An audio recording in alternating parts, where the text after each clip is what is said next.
শ্রোতা, দিরাইশাল্লাবাসী, সুনামগঞ্জ, সিলেট এবং দেশ দেশের বাইরে যারা আছেন সকলকেই অত্যন্ত দুঃখ ভারাক্রান্ত হৃদয়ে জানানো যাচ্ছে যে আসলে এখানের পরিস্থিতি এতই খারাপ যে এই খারাপ পরিস্থিতি দেখে মানুষ অতি খারাপ হওয়ার কারণে হাসে, দুঃখে হাসে। আসলে তাদের দুঃখ প্রকাশ করারও আর জায়গা নেই। কি করবে?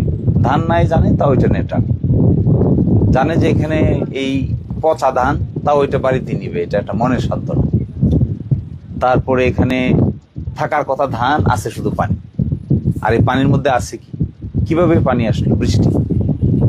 কোনো বন্যার পানি না, কিন্তু উজান থেকে কোনো পানি আসে না, এখানে নদী থেকেও কোনো পানি আসে না। পানিটা শুধুমাত্রই বৃষ্টির পানি।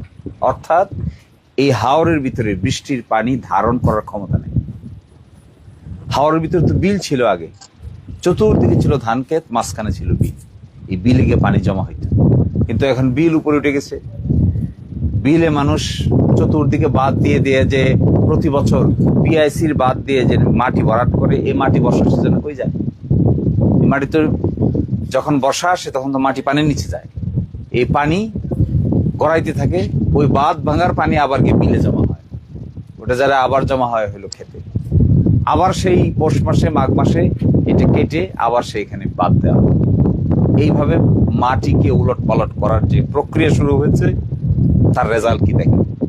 তার রেজাল্ট হইল বৃষ্টির কারণে হাওরের ধান পাত সব তলিয়ে গেছে। কত অপরিকল্পিত কাজ! একটা সোসাইটিতে এত পরিকল্পিত কাজ করা যায়?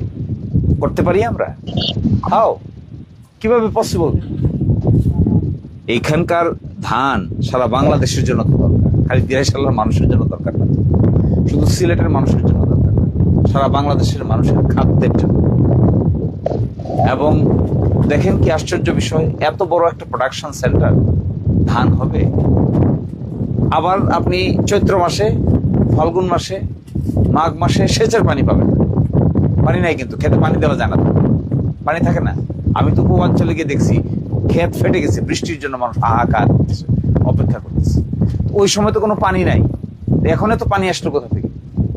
এর মানে পরিকল্পিত কৃষিকাজ করতে না পারলে এইখানে 5-10 বছরের ব্যবধানে আর কোনো কৃষি জমি করা যাবে না।